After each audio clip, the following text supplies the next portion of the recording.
We bought the house about 2 years ago, hoping that we would be able to retire here. But from here, you could see how much sand we've lost underneath the house. The world is running out of sand, consumed by industry and construction, stolen and transported by criminal mafias around the world.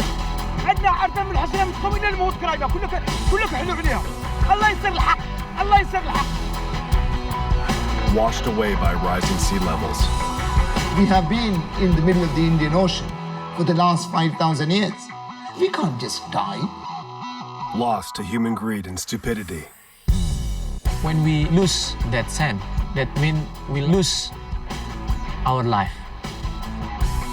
We've never needed so much sand so badly. But with beaches and entire islands already disappearing, who will win the sand wars? For most of us, sand makes us think of days at the beach, sandcastles, and sunshine. And once the holidays are over, we slip back into our busy lives. But is feeling the sand between our toes or caught in our bathing suits the whole story? Does this so familiar substance play any other role in our daily lives? Sand is what I like to call an unsung hero of our lives, because there are just endless examples of the way in which sand intersects with our daily lives, which we are really not commonly aware of. Sand has quietly infiltrated every corner of our world. Melted and transformed into glass, it sits on every shelf.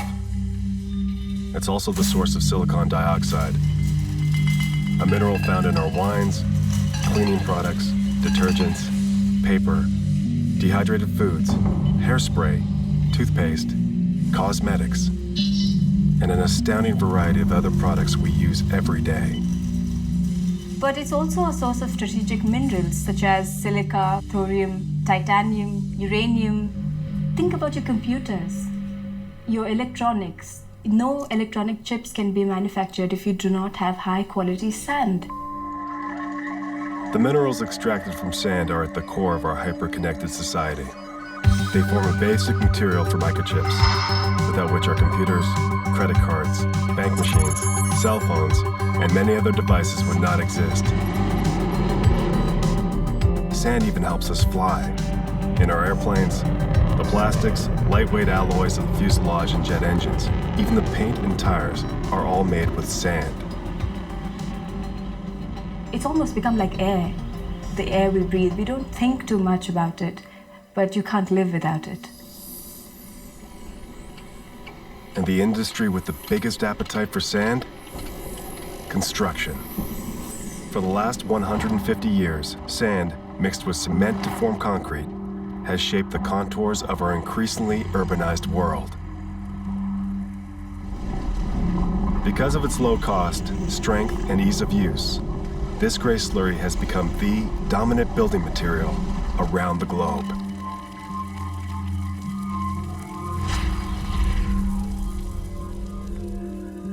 The quantities used are astronomical. To build an average house, it takes 200 tons of sand. For a larger building like a hospital, around 3,000 tons. Each kilometer of highway devours 30,000 tons. And to build a nuclear plant, the estimate is about 12 million tons.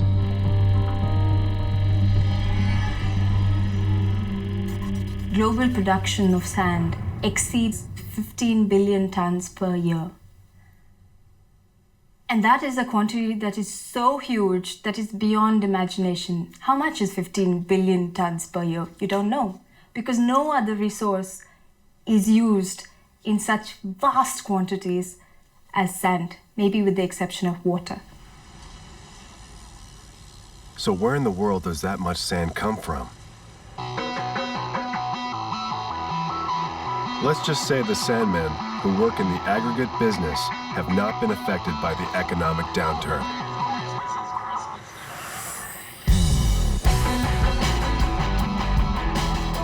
Behind air and water, sand is the most used commodity in the world. Business is booming.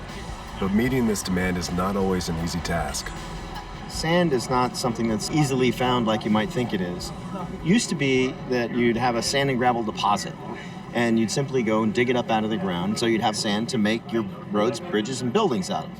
But that type of material has all been taken away. It's gone. We've used it already. With deposits of surface sand exhausted, we started dredging rivers for sand. But this has led to flooding. Now we've turned to the oceans for sand. Oh yeah, everything's good to go. To satisfy our seemingly insatiable appetite for sand, we've industrialized extracting it from beneath the waves. And the workhorse of the industry is a dredger. A giant tanker equipped with a suction arm capable of pumping huge quantities of sand to the surface.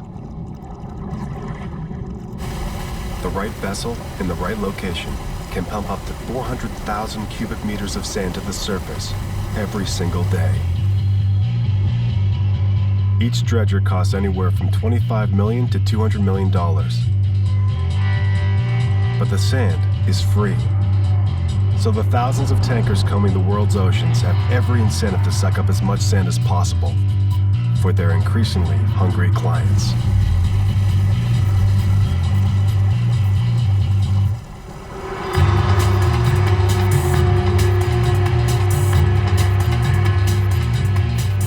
Dubai is an astonishing example of this appetite. Within a few decades, this fishing village has morphed into a mecca of modern architecture. It's a sandbox for developers where no fantasy is too grandiose. But Dubai's ambitious projects swallow up a lot of sand. We're using huge volumes of sand in construction projects, concrete, and indeed just making more land, as Dubai has been doing with the artificially constructed islands. Dubai's landfills are even bigger consumers of sand than concrete. With a booming economy, the Emirate launched an ambitious expansion project, the Palm. After the year 2000, with the price of real estate soaring as a result of speculation, developers bet that it would be cheaper to make land than to buy it. The self-proclaimed eighth wonder of the world cost over $12 billion and devoured more than 150 million tons of sand dredged from Dubai's coastline. With the giant palm still under construction, Dubai, flying high on the seemingly endless supply of money and sand, embarked on an even more extravagant project: the world. The world is an island paradise where unprecedented opportunity can be found that is almost as rare. This artificial archipelago of 300 islands, designed as a map of the world, absorbed $14 billion and 3 times as much sand as the Palm. The world, a place beyond imagination. Today, the world is a mirage. The worksite has been abandoned since the onset of the financial crisis in 2008. Deserted islands now parch in the sun, awaiting the uncertain day when millionaire buyers will again descend on Dubai and restore its glory. For Nikhil, the corporation managing the Palm in the world, the crisis is more than financial. Overdevelopment has totally liquidated Dubai's natural sand resources. And you think, well, fine, of course, Dubai's on the edge of the desert. They've got all the sand they need. Like all the Gulf states, Dubai has sand everywhere. So why doesn't the Emirate simply help itself to the desert? Desert sand is the wrong kind of sand for building artificial islands. Why? Because desert sand, all the grains have been blown around by the wind and is typically very round and very smooth. If you want to use it to build an island, they don't stick together. You need sand that is more angular, it's rougher edge sand that naturally sticks together. Sea sand is perfect for island building and construction, but it's in limited supply. Sand is not a sustainable resource. Although its own stocks are exhausted, Dubai is far from giving up.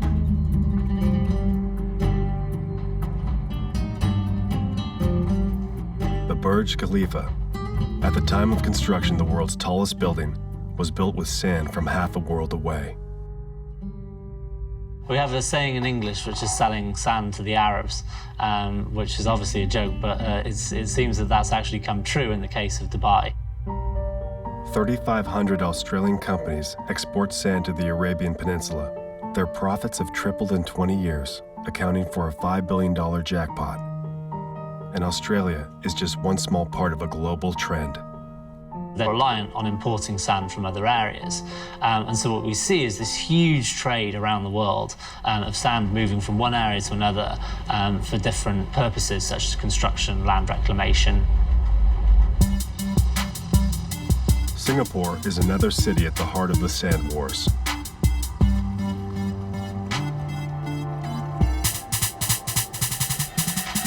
In 30 years, the country known as the Switzerland of Asia has become one of the richest in the region. During this time, the population has more than doubled, and the 63 islands that make up this city-state are bursting at the seams. Singapore is reliant on the import of sand for its very existence. I mean, the landmass has literally increased 20% over the last 40 years, and that's largely been reclamation, so literally pouring sand into the sea to create new land. Singapore has already transformed 130 square kilometers of water into land and is planning to add another 100 square kilometers by 2030. Having devoured all its own reserves, its voracious appetite has targeted its neighbors' supplies. One after another, Cambodia, Vietnam, Malaysia, and Indonesia have each decided to ban trade with Singapore, but its addiction to sand is not easy to restrain. Singapore is being accused of expanding its coastline with illegally dredged sand from neighboring states. Reclaiming more land has become a difficult task for this tiny island city-state. Well, at least legally. There are some accusations sand smuggling is making up this shortfall. Suspicions of sand trafficking hang over Singapore, and the dozens of barges filled to the brim which unload daily in its port prove that the city-state has found an alternative source. But where does this sand come from?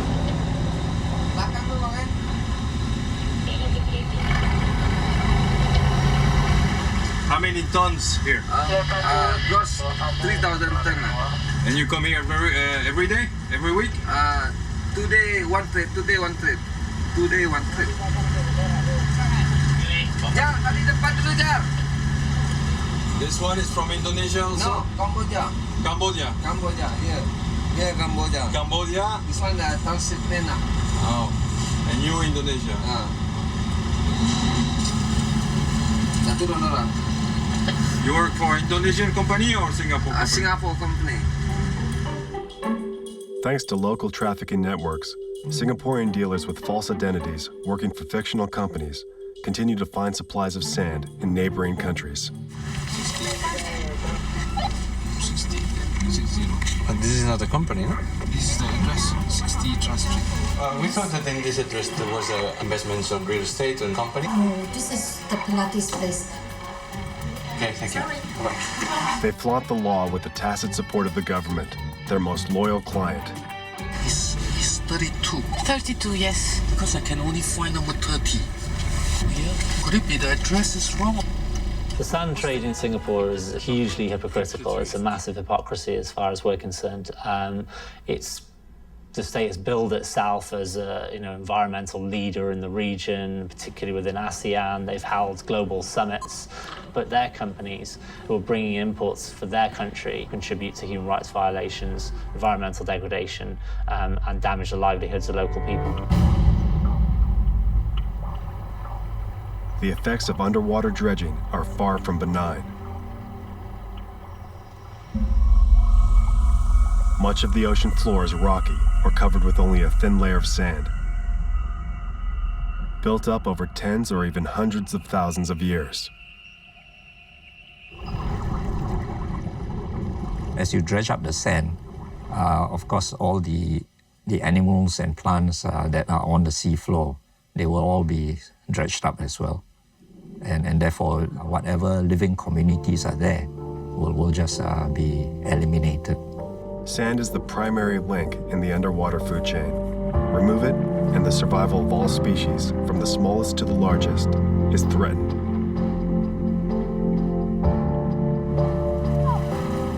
Like many archipelagos, many of Indonesia's islands are literally made of sand, and intense dredging has triggered a series of chain reactions. Around 92% Indonesian fish consumption come from traditional fishery. Because of mining activities, we lose coral reef, we lost fish, we lose livelihood of fishers, we lose everything. Loss of fish habitat directly endangers the survival of thousands of Indonesian families. But that's only the first of sand dredging's adverse effects. If you have an island made of sand, it's only there because of conspiracy of natural processes, wind, waves, water currents, time of year, and so on. If you start removing that sand, then you've upset the balance of that conspiracy, and waves and currents will then start to move the rest of the sand. After the extraction of sand, a combination of waves, currents, and gravity slowly fill in the vacuum. So the removal of underwater sand can have a very noticeable effect on nearby beaches and islands. And so by a combination of natural processes and human excavation, the island can literally disappear. One of the most stunning impacts of the sand trade was the disappearance of some of the islands off the coast of Indonesia, which have literally vanished. When we lose that sand, that means we lose our life. Once an island disappears, the international maritime boundary changes, or is required to. These become geopolitical issues as well as simply commercial and resource issues. 25 Indonesian islands have already disappeared. Like oil and gas, sand is now on the front line of the world's hunger for raw materials. Scarcity endangers local communities and sets governments against each other. As demand builds, the circle only becomes more vicious.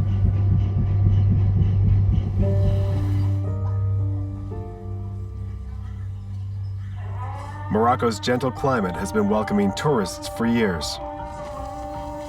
But its famous beaches have also been attracting some strange four-legged visitors. A constant stream of men and donkeys descend on the beaches 7 days a week in search of sand.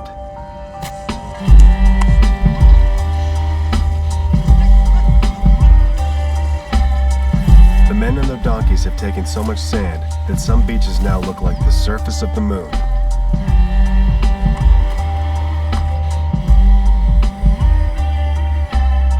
Morocco's been experiencing a construction boom, spurred on by a competitive real estate market.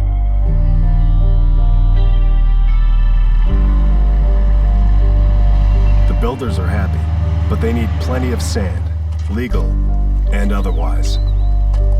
على أبانينا وأجدادنا وهالوثائق ها هما هالوثائق ها هما هالملكية اللهم هذا منكر ها هي دابا أنا كنهضر معاك وأنا خايف لأن ناكل هراوة خايف لا يقتلوني هاد الناس اللهم هذا منكر خسروا الطبيعة كانت بحال كويا ها قالك عيدوز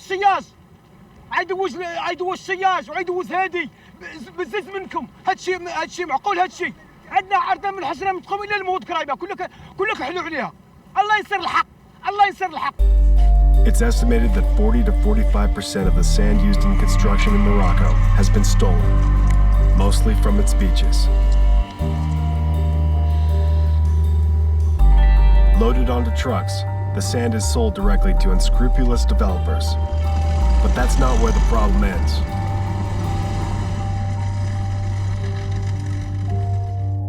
Without proper treatment, salty beach sand mixed with cement is highly corrosive, making Morocco's new buildings ticking time bombs, in danger of collapse.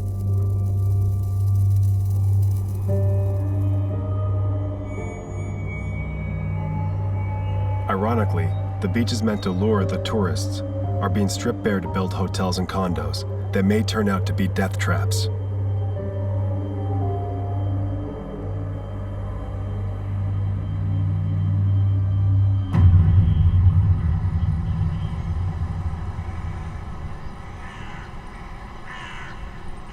Mumbai, we enjoy the position of being the financial capital of the country. And we also have a huge housing boom, construction boom. That's because of the influx of so many new people into the city. With the Indian economy booming, construction has to keep pace. And like in so many other battlegrounds of the sand wars, easy profits lead to corrupt practices. The value of sand is such that it's a commercial commodity that is smuggled. I mean, it's a big business, is smuggling sand. The sand mafia is the most powerful criminal organization in India. A lot of the people who control the sand mafia also control a lot of the construction materials businesses in Bombay, as well as the constructions themselves. In addition to that, they also control the administration through their political contacts. So that just completes the whole value chain, right from extraction to construction, the profits in each part of it, the administration and the police. Under the eyes of corrupt authorities, the sand pirates ply their trade in broad daylight at more than 8,000 dredging sites scattered across the coasts and riverbanks of the subcontinent.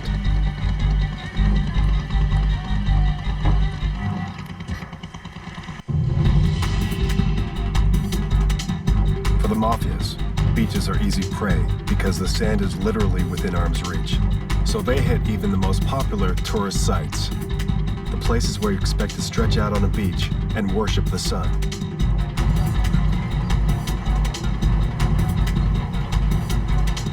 The tentacles of the mafias, however, are just adding to the pressures facing the world's beaches.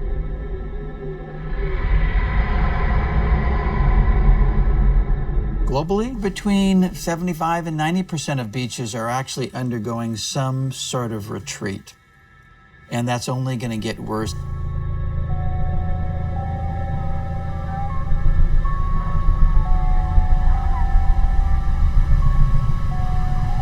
Just 2 years ago, there was a row of houses here, I think about 8 houses from about here all the way down to the condo. And those houses, they were underwater. The shoreline was going right past them. So they ended up taking them out. So these houses here, which are on the beachfront, we're row number 2. And I suspect that these houses won't be here in 5 years. We bought the house about 2 years ago, hoping that we would be able to retire here. But from here, you could see how much sand we've lost underneath the house, because it was up to level with the cement, but of course it went out into the ocean. So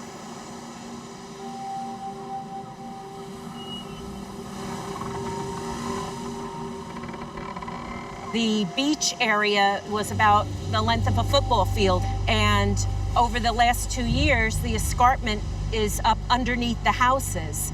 So the erosion on this part of the beach is much quicker than we anticipated or that is deemed normal. The beach extends all the way offshore down what we call the shore face to a depth of 30 or 40 feet. This is the surface on which sand goes back and forth and back and forth. I like to think the beaches are thinking things, that they're doing the smart thing. They're flattening out to protect themselves, to preserve themselves. So that's smartness.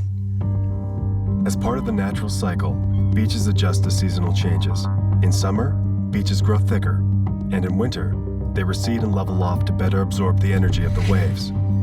To survive the ocean's assault, beaches must have enough space behind them, but we build too close to the shore, so with nowhere to go, beaches are overcome by the waves, which carry their sand out to sea. Where humans have intervened and we've built structures, a wall, concrete, seawall, a highway, a hotel, a parking lot, the beach can't move back, and we see long-term beach loss. If you have an eroding beach, what is the problem? Not the symptom. The symptom is the beach is eroding. But what is the problem? What's causing that? It's us.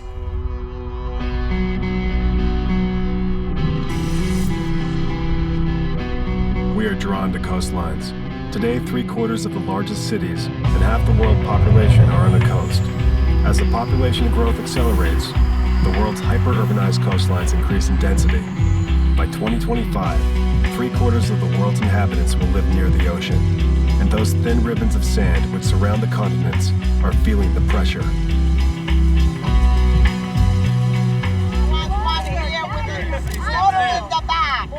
Endangered species. I know. We're going to post it. We're going to post. No sand allowed. How expensive that is. If we think back, we should have never allowed these big buildings so close to the water. And I hope that we learn from that. But now we're here, we have this, and we have to figure out how to make projects to have a beach that is wider, and that's what brings tourists to Miami Beach. When you think about the economy of Florida, it thrives on beaches. When people think of Florida, they think of sandy beaches, and you can't have sandy beaches without sand.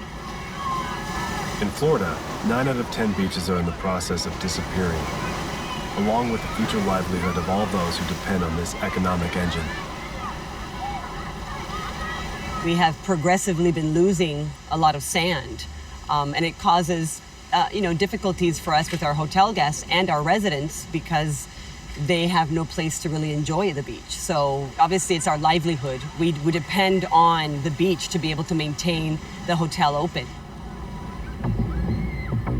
Each year, 1/3 of the planet's tourists head for the beach. Beaches feed the hotel industry, as well as recreation, transportation, food services, and a multitude of other sectors. In some areas, almost half the GDP depends directly on beaches. Letting them disappear is out of the question.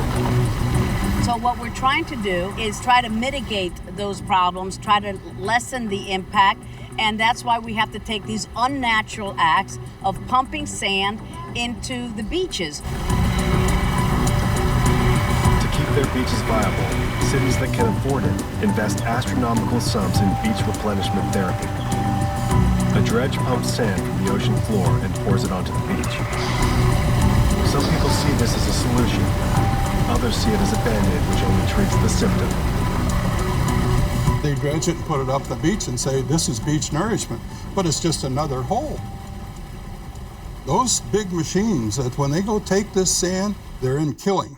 Everything within that sand is ground up, put into a pipe, crushed, moved, and then it comes out and pumped on a beach. Well, the life forms in that part of the beach aren't prepared to be buried alive and suffocated.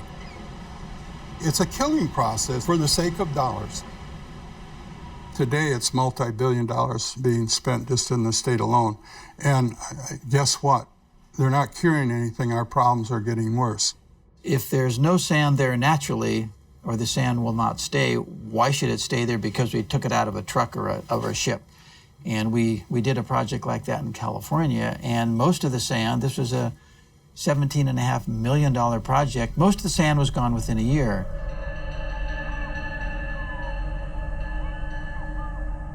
Coastal engineering community is a bankrupt profession in the sense that they come up with the answers that the community wants to hear.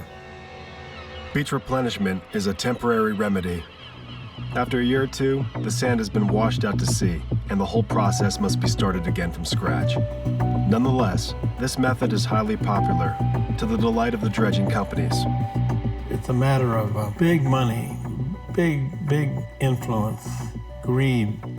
It's not a pleasant scene to see. You see this beautiful beach, but behind it is something that's not so pleasant. In a desperate maneuver to try to trap the sand on the beaches, coastal engineers are advocating the construction of dikes, breakwaters, and all sorts of other structures. But sand cannot be so easily tamed. The constant movement of sand is not necessarily always cooperating with the way we want the place to be. It will fill up our harbors, or it will wash away from beaches where we like tourists to come. And so that balance is something that we are automatically changing just by building a harbor or by building a seawall around that extends out from the beach.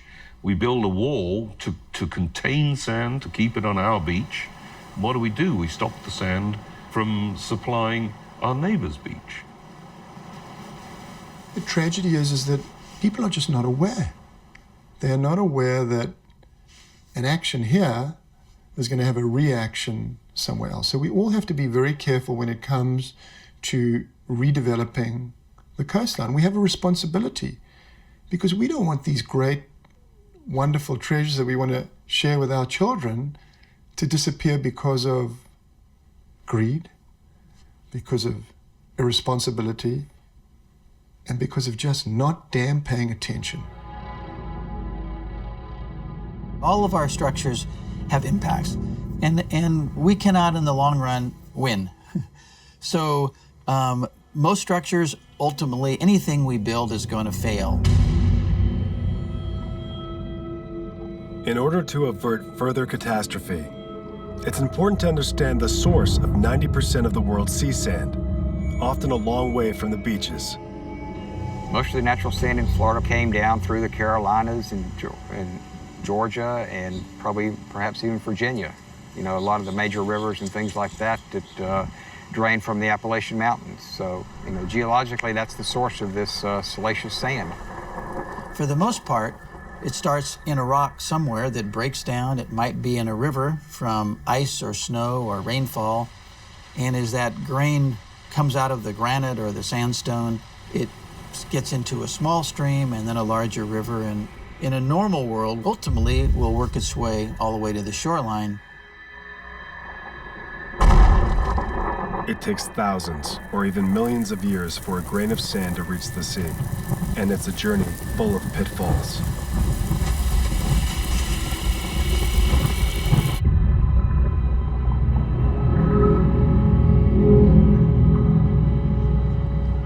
In America, we have been building one dam every day since the Declaration of Independence in 1776. One a day.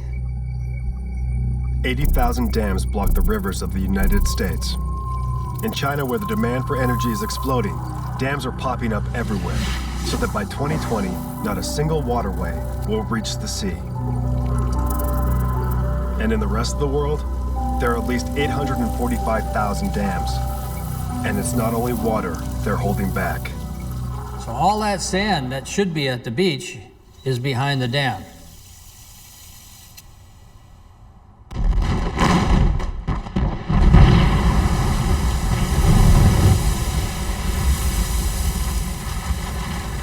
One quarter of the sand reserves of the planet are hostage to these dams. And the sand that makes it beyond the dams will run into another trap: river dredging.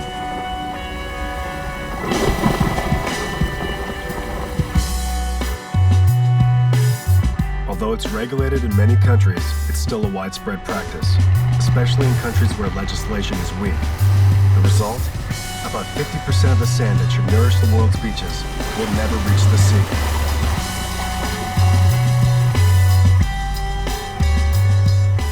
The coastline, like many other environments, it's like the Earth, was always thought so big, so vast that we couldn't have an impact on it.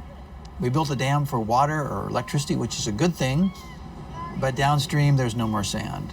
So somehow we have to figure out how to bring all those things back into balance by taking some conscious steps to try to reduce the impacts of those things we're doing as a civilization.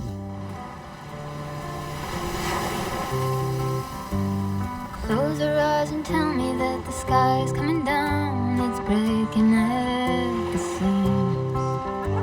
But turn your head the other way. She's falling. She's not what she won't see. Grain after grain, beaches slowly erode, mute victims of decades of human interference. If you add the rising level of the ocean, you get an ecological time bomb. The sea rise, it's just going to happen a lot more quickly without sand. But it's not going to stop there. It's going to take out, you know, half of Manhattan. It's going to take our cities as well. It's going to keep coming. The sand is our barricade, and we have to understand that.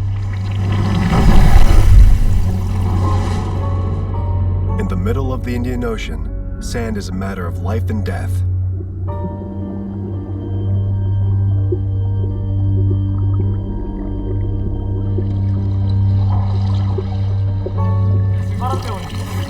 Sand divers have been collecting coral sand from the lagoons for years and selling it to developers.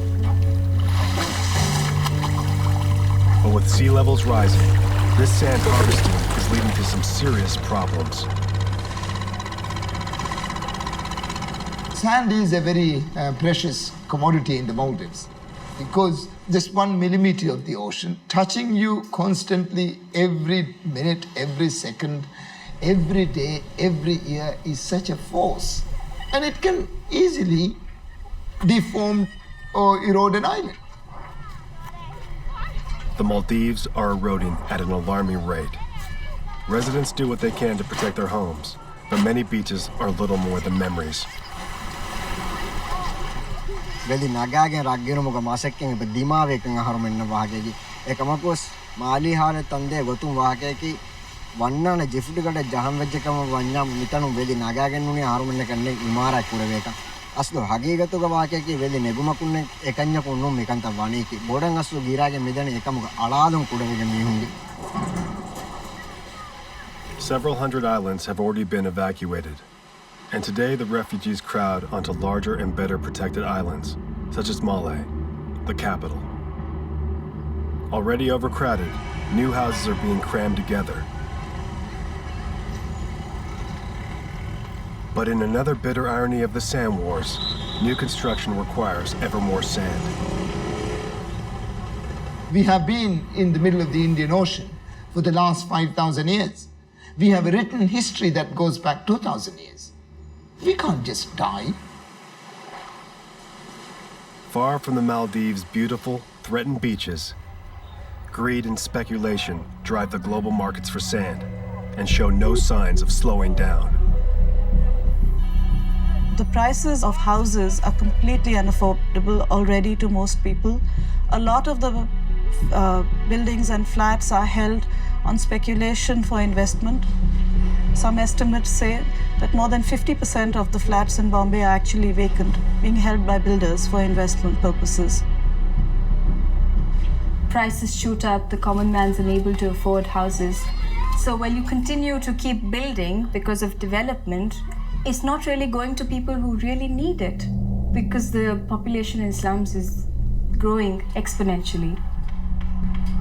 Bombay is not an isolated case. There's never been so much construction, but at the same time, housing has never been less affordable. 1/3 of urban populations now live in slums, while ghost cities and empty apartments are being built all over the world. In China, 65 million flats are empty, yet the construction industry is flourishing, swallowing up 1/4 of the sand extracted on the planet. Spain holds the unfortunate record as the European country most addicted to sand. In the midst of an unprecedented housing crisis, 30% of the homes constructed since 1996 sit empty. Entire airports have been built without seeing a single passenger. And in Dubai, the emirate continues to build and import sand, even if 90% of the apartments in the Burj Khalifa are vacant. Once you've taken a bucket full of sand and you put it into a concrete block to build a building, you've locked it away. That bucket of sand is no longer an available resource. There are components and behaviors, physical behaviors and chemical and mineral components of sand that are far more valuable than just using up the sand in a fundamental, just pouring it into concrete. But sadly, real estate speculation doesn't hold the monopoly on the wasting of sand. Governments are also to blame. Highway construction uses inexpensive sea sand. The strips of asphalt we've built snaking around the world have swallowed up massive amounts of the world's beaches. Think about the number of roads that governments across the world have to build.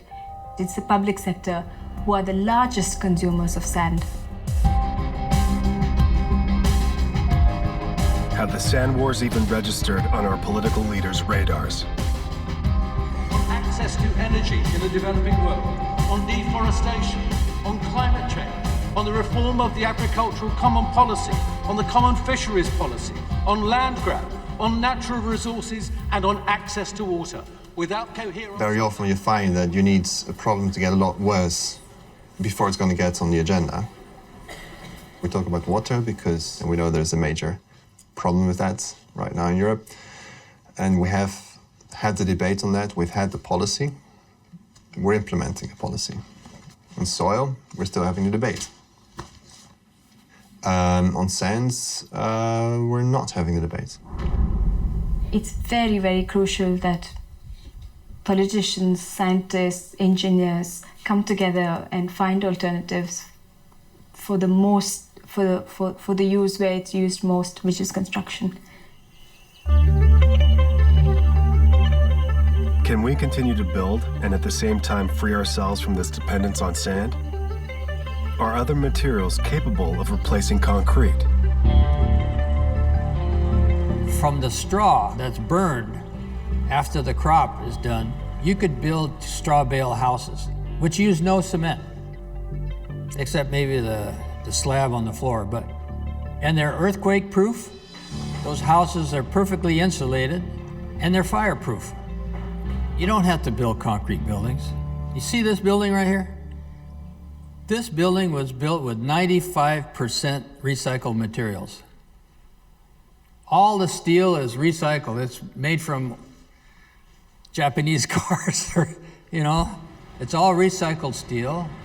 And when this building is finished, they can melt this steel down and make more buildings. There's so many materials which can be recycled. I think we need to exhaust those, and in the meantime, maybe the world changes. You know, some years ago, people used to build not with this quantity of reinforced cement concrete, but at different methods of construction. Perhaps we'll find different methods of construction, but in the meantime, at least we need to use recycled materials as far as possible. Like straw and metal, our homes are recyclable, and rubble can be reused to build roads or new housing projects.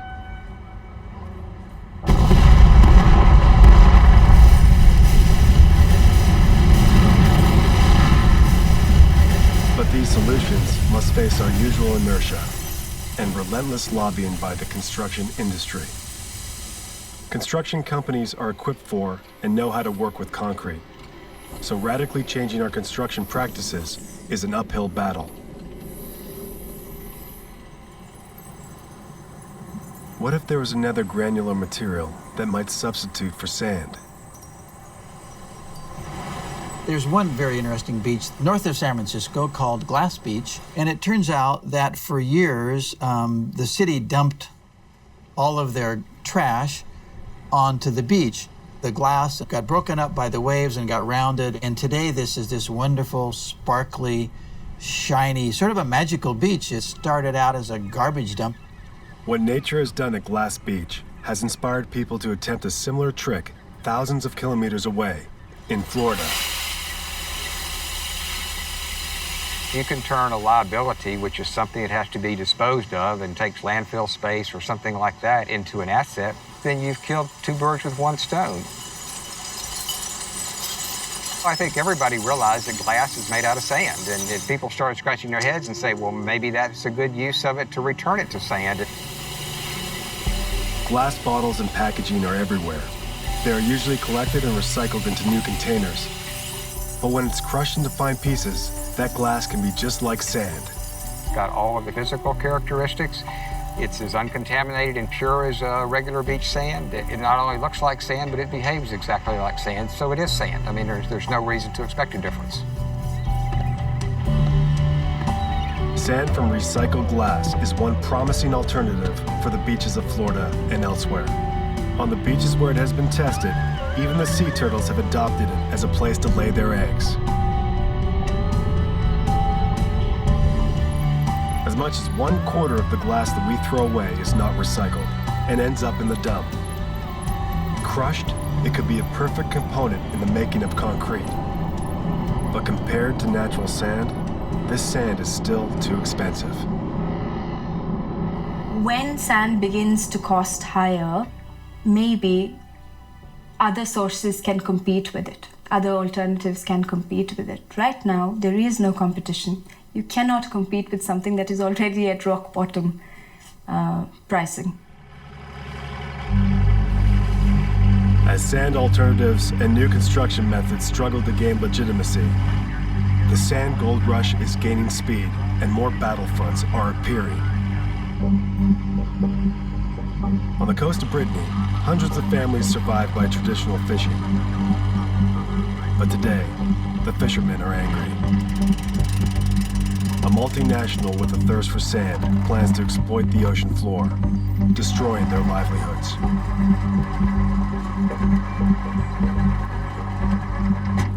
On n'a pas le droit ni de dragage ni chalutage, donc on n'a pas le droit de passer le râteau si on veut, quoi.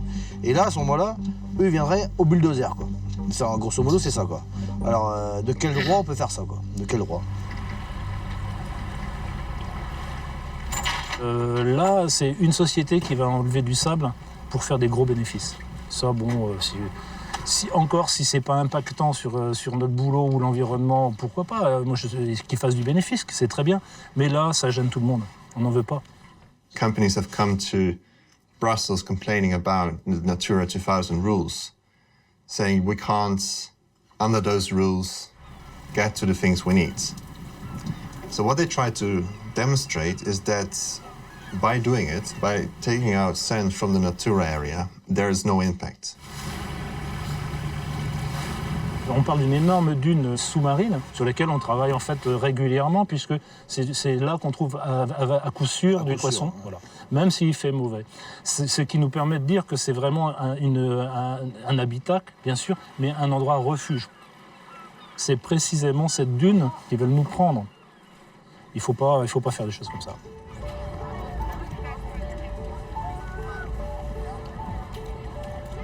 Au nom de quoi nous enlève-t-on ce sable? Ce sable, il n'appartient à personne.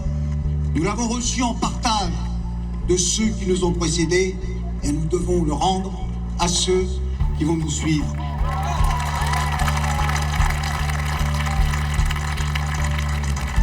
The exasperation of the Brittany fishermen has shaken up the elected officials and the citizens, inspiring them to mobilize against the seizure of their sand. Je ne sais pas si on gagnera. En tout cas, on a le devoir de combattre.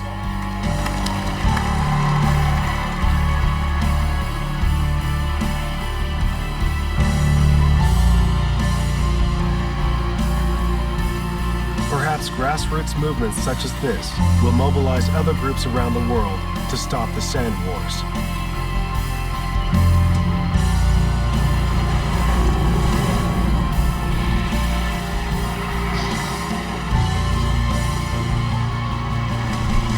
Once people know, once people understand what the issue is and how important it is, whether it's each grain of sand on that beach or the importance of that beach and their community to their lives and their community, I think there's hope. See for yourself. This is the sand used for construction. This sand has been taken from where? From the beaches. So as much as they take this sand, the soil erosion will be more, and this will have a very serious impact on our island. Are you sad? Yes. So it's the time to do something, right? Yeah. We have to do something. Yes. Will you give this information to your parents? Yes. Will you give this information to those people whom they are making construction places over there? Yes. Will you pass this information to the people whom they take sand from this place? Yes. Go to the beaches, enjoy the beaches, learn about the beaches, and then do something about it. Let's not let the beaches disappear. I believe that the younger generations of the planet must come out and try to impress upon others the gravity of the issue and what is happening to the planet and rescue it. We must save the beaches. Given the scale on which our society is built with sand, I think sand deserves a little more respect. Whether it's more freeways, whether it's more dams, we got to get away from these gigantic schemes and get back to a simpler way of living.